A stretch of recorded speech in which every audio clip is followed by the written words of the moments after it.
Novos mares, horizontes, aonde quer chegar. O que quiser, tudo alcança, basta acreditar. Novos tempos de mudança, com o pé no chão. Mergulhando nos estudos, acha a solução. O amanhã não é um mistério, pra quem leva a sério. Siga a correnteza da certeza de um futuro melhor. Bom dia, sexto ano, tudo bem com vocês? Eu estou bem. Espero que vocês também estejam, que esteja tudo certo por aí, que vocês estejam numa semana boa e que nós possamos hoje ter uma aula super legal e cheia de aprendizado, tá?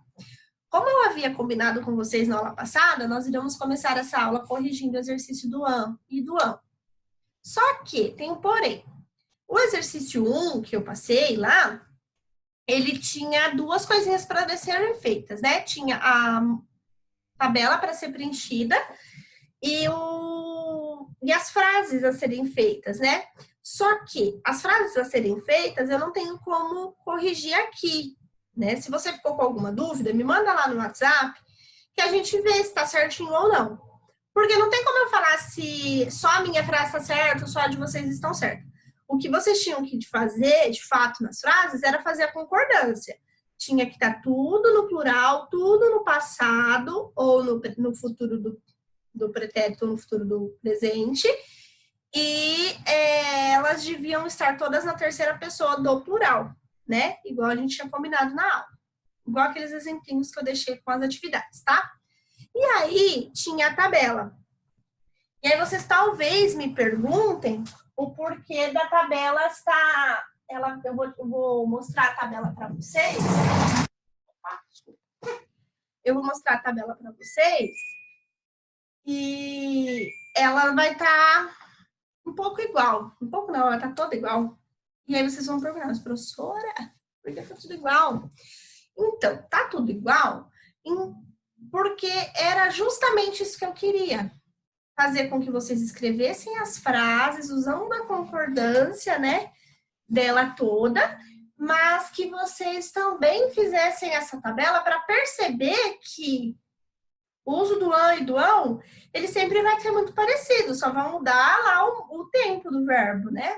E aí vai mudar a terminação.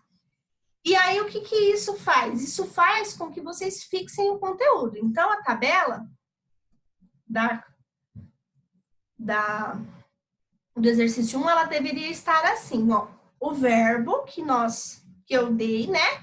O amam, amavam, amaram, amarão, gostam, gostavam e assim por diante. A sílaba tônica e, por fim, a terminação dessa palavra. Então, vamos lá. Em amavam, a sílaba tônica é o an. Porque se você falar amavam, vendo que o vão, né? Ele vai ser a sílaba tônica, é onde a gente vai pronunciar de forma mais alta o tom, né? Então, ela sempre vai ser oxítona. Quando a gente pronuncia a palavra e a última sílaba é a minha sílaba tônica, ela vai ser uma oxítona, né? Vocês lembram disso de conteúdo do quinto ano. E aí, a terminação era para falar se a palavra terminava com an ou com ão. E aí, era isso aí para ser feito na tabelinha, tá? Acredito que tenha sido fácil, né? Que não tenha havido tantas dúvidas, porque, na verdade, 2 ou 3 me procuraram para resolver esse exercício, ficaram com dúvida. Eu acredito que tenha sido de maior da compreensão maior de todos, né? E aí, o que eu quero hoje com vocês é conversar sobre o sintagma. Por isso que na aula passada nós conversamos sobre verbo, locução verbal, aí entramos na frase, oração e período. Tendo entendido o que é verbo, tendo entendido o que é locução verbal e tendo entendido o que é oração, frase, oração e período, nós entramos no sintagma. Professor, o que é sintagma? Sintagma é uma coisinha bem simples, mas que é necessário nós compreendermos exatamente o que é uma oração. E lá nós vimos na aula passada que oração é como a frase, só que ela sempre vai ter um núcleo, como o núcleo dela, né? Ela sempre vai estar girando em torno de um verbo. Sempre vai haver verbo. E o sintagma, então, nada mais é que uma unidade significativa, né? Ou seja, tem de haver significado para haver sintagma dentro de uma oração.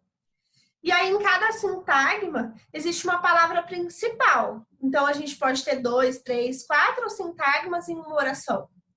E aí, dentro desse sintagma, desses 3, 4 sintagmas, eu sempre vou ter um núcleo para cada. E isso não é complicado.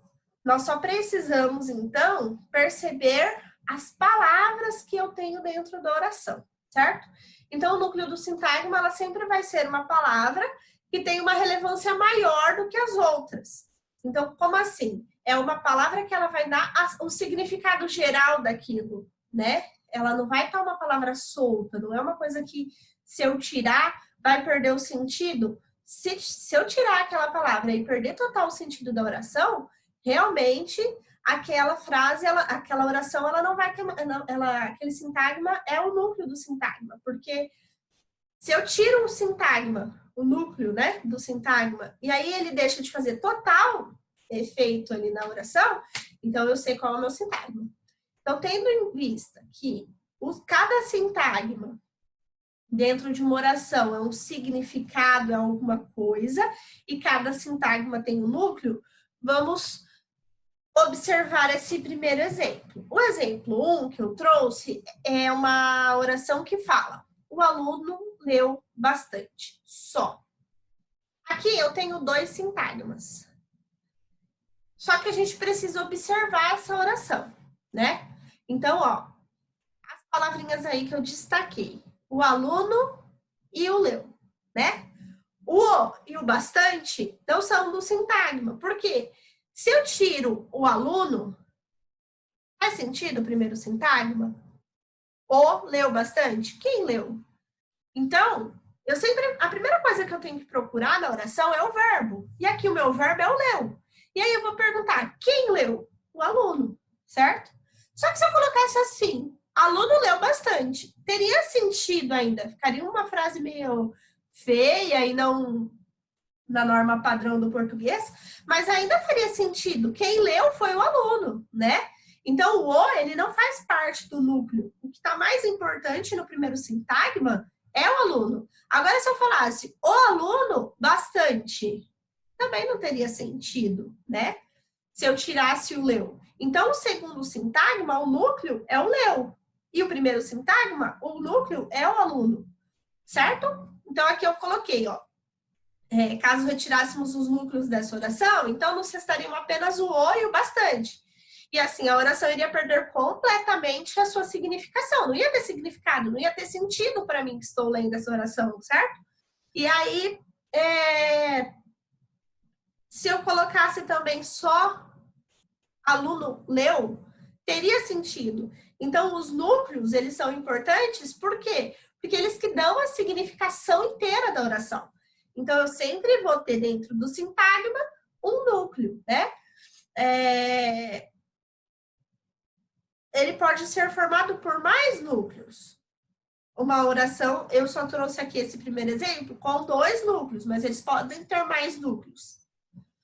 E aqui entra o sintagma nominal e o sintagma verbal, né? Como assim, professora? Eu já expliquei para vocês o que é o sintagma, certo? O sintagma, então, ele tem núcleos dentro da oração e ele traz a significação para a oração. Então, eu vou ter que pensar em nominal e em verbal. Se eu sempre tenho 2 núcleos na oração, porque toda oração rodeia um verbo, então eu sempre vou ter um sintagma verbal. Quando eu falo de sintagma verbal, então, eu tenho que pensar no verbo, propriamente dito. E quando eu penso em sintagma nominal? O que é o nome dentro das classes de palavra? Lembram das primeiras aulas que eu dei? Aqui, tanto aqui no vídeo quanto na escola, sobre o substantivo? O substantivo nomeia, o substantivo dá nome às coisas. Então, o meu sintagma nominal, ele vai ter como núcleo um substantivo. E o meu sintagma verbal vai ter como núcleo o seu verbo. Vamos lá. Então, os sintagmas nominais são aqueles nos quais as palavras se organizam em torno de um núcleo com função de nome, ou seja, dos substantivos, né? Os sintagmas que constituem uma oração podem ser além de nominais verbais. E aí, o que é o sintagma verbal? O sintagma verbal são aqueles que as palavras se organizam, ou seja, giram em torno de um núcleo com a função verbal. Só que aí é que entra. Nós podemos ter sintagma verbal com um verbo e nós podemos ter sintagma nominal com locução verbal.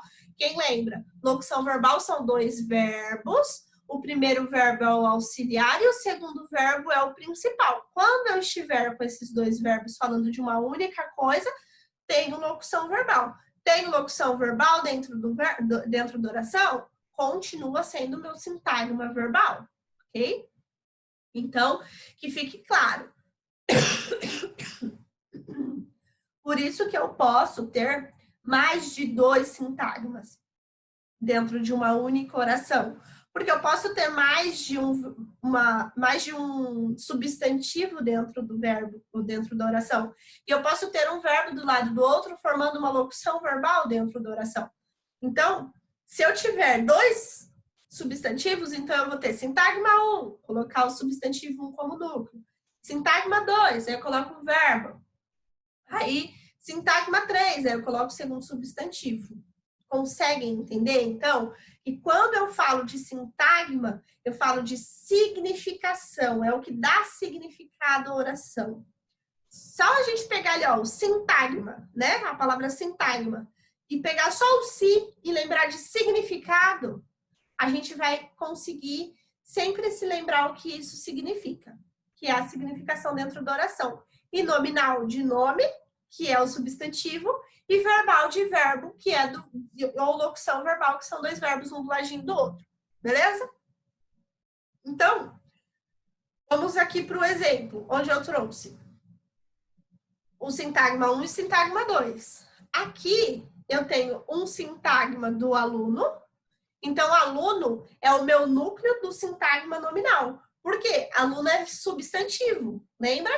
Então, o sintagma 1 que está aí, ele é o meu sintagma com o núcleo de sintagma nominal. O aluno é o meu núcleo do meu sintagma nominal. E leu, como leu é verbo, então ele é o meu núcleo do sintagma verbal, tá? Então, nós temos que se atentar. Quando tivermos substantivos ou verbos, esses serão os meus núcleos dos sintagmas, tá? Serão a minha significação da minha oração, certo? Aí é onde eu explico. O aluno é substantivo, então é o núcleo do sintagma nominal. E o verbo, leu é verbo, então é núcleo do sintagma verbal. Foi isso que eu acabei de explicar para vocês. Mas, professora, e o o e o bastante é o quê? Eles estão complementando o significado, certo? Por isso que eles são, o aluno e o leu, eles são núcleos, né? Eles são núcleos porque o restante gira em torno deles. O restante está ali para complementar o sentido deles, né? Como eu disse, dá para fazer a oração. Aluno leu. Mas quando eu coloco o e o bastante, ou livro, ou alguma coisa assim, eu estou dando mais significação para a minha oração. Consegue entender?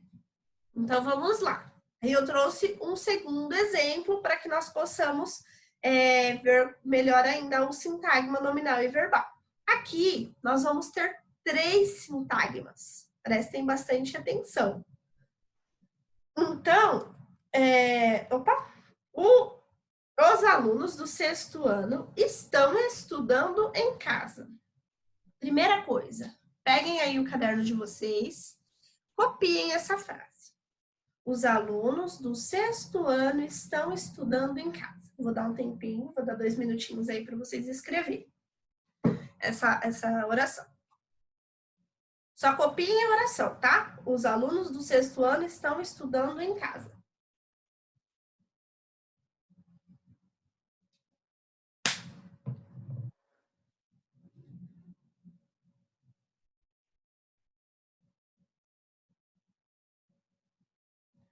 Aí, quando vocês copiarem, para terem isso no caderno na hora de estudar, grifem aí as palavrinhas que eu coloquei em cor diferente. Então, grifem alunos, estão estudando e casa. E aí, embaixo, nós vamos escrever sintagma 1. Aí, o sintagma 1 é todo o meu primeiro momento ali. Os alunos do 6º ano. Só que eu tenho que deixar claro que alunos é núcleo. E os do 6º ano é complemento. Mas aí, ó, como eu coloquei os alunos, na frente de alunos eu coloquei parênteses núcleo do 6º ano. Esse é meu primeiro núcleo, tá? Esse é meu primeiro sintagma nominal. Aí eu vou para o meu segundo sintagma da oração, que daí vem, estão estudando em casa. Essa é a minha segunda parte da oração. E aí entra o verbo, estão, do verbo estar, e estudando, do verbo estudar. Os dois estão juntos para falar de uma única coisa. Então, eu tenho locução verbal. Mesmo que o estão é verbo auxiliar e o estudando é verbo principal, eles vão vir juntos como núcleo. Núcleo do sintagma verbal. E aí eu tenho um núcleo de locução verbal, porque eu tenho dois verbos um do ladinho do outro. Então, escrevam aí sintagma nominal 2, estão estudando, parênteses, núcleo de locução verbal em casa. Fecha aspas, fecha parênteses e o em casa.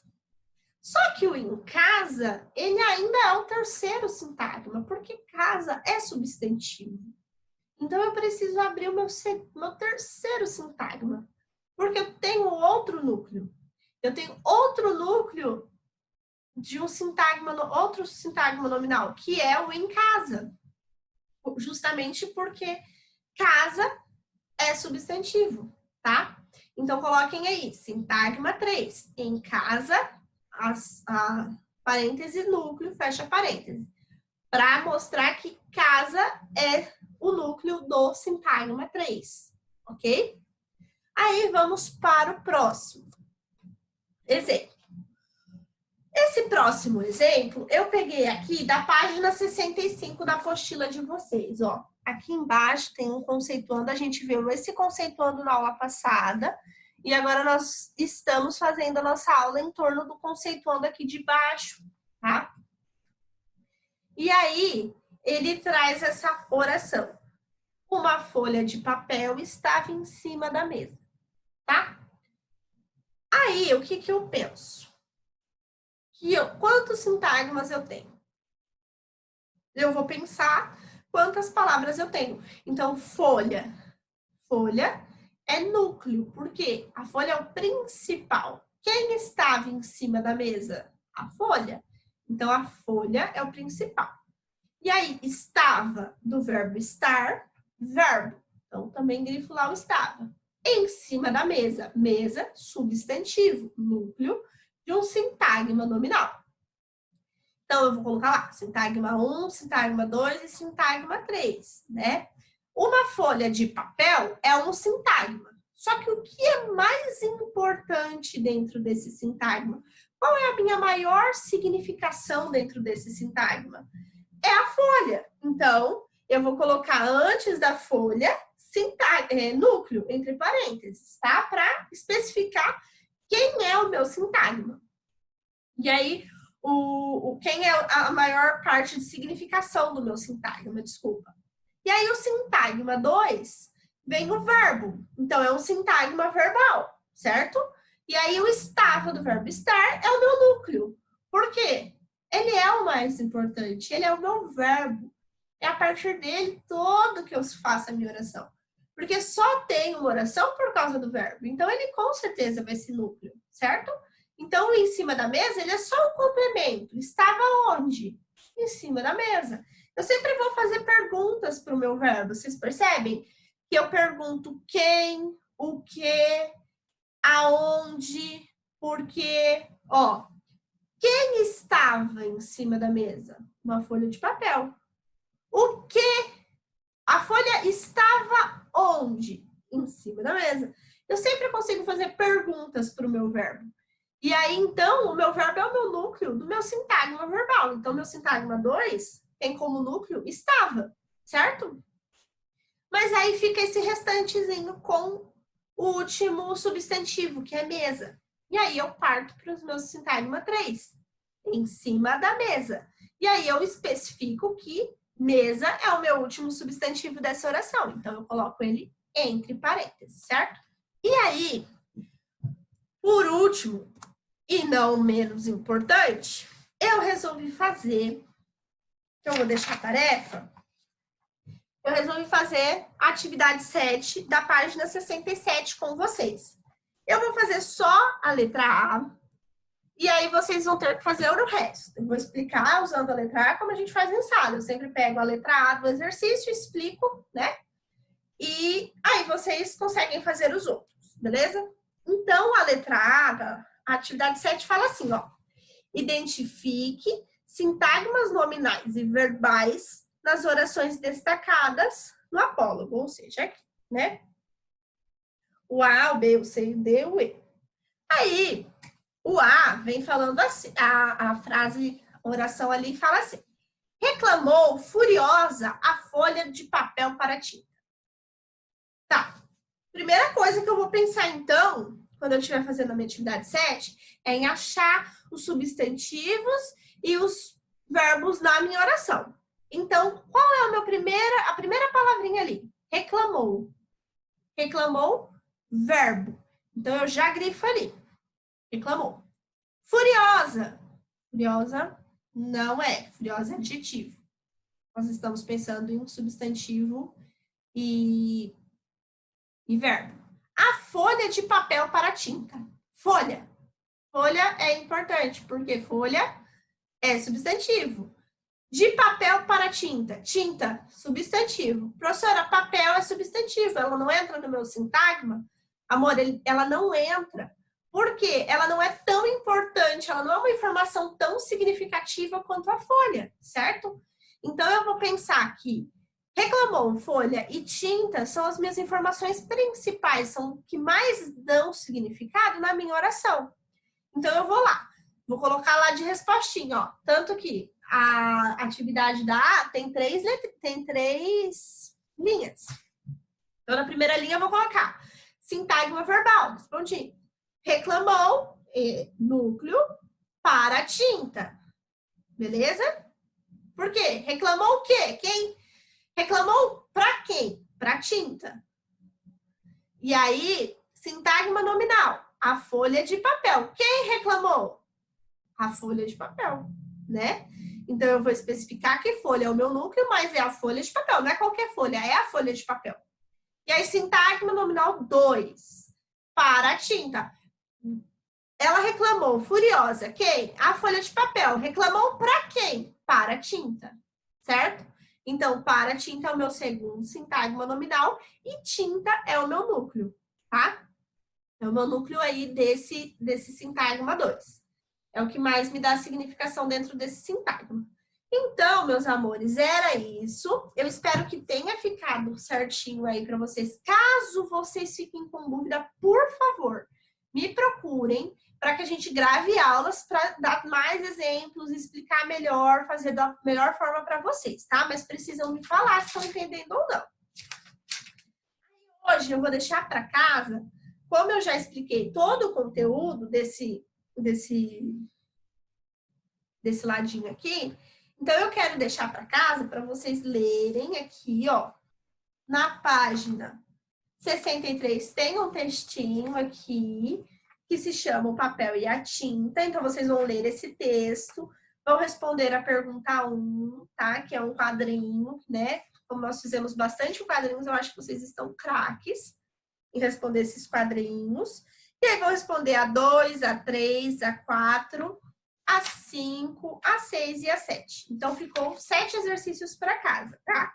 Não é difícil, é bem tranquilinho. Quem conseguiu pegar aí as informações na aula vai conseguir fazer sem dificuldade essas atividades, ok? Eu acredito que não vamos ter problemas em fazer. Por quê? Aqui só vai falar sobre verbo, locução verbal, oração, período e sintagma. Tudo que nós vimos nessas 2 últimas aulas, né? E aí, na aula de quinta-feira, então, nós vamos fazer a resolução desses exercícios juntos, beleza? Mas aí embaixo do vídeo eu vou deixar tudo escrito certinho o que é para ser feito, ok? Aí era isso, a nossa aula de hoje. Eu vou deixar feito o bilhetinho, vou mandar também pelo site do colégio, tá? Para que os pais estejam acompanhando o que vocês precisam ou não fazer. E era isso, tá bom, meus amores? Se vocês ficarem com dúvida aí sobre o sintagma, se ainda ficou com dúvida sobre oração, alguma coisa, me procurem, eu gravo um vídeo, ou a gente conversa pelo WhatsApp, igual eu tô fazendo com alguns alunos que me procuram. A gente pode fazer videochamada para a gente conseguir fazer juntos. Na hora de fazer o exercício, professora, fiquei com dúvida no 2, me ensina. Professora, fiquei com dúvida, me ensina. Eu vou com certeza ajudar vocês, tá bom? Estou à disposição sempre. E é isso aí, tá? A gente se vê, então, na quinta-feira. E quinta-feira, então, fazemos a resolução desses exercícios. Eu espero que vocês fiquem bem. Até lá, vamos nos comunicando. Um beijo, fiquem com Deus.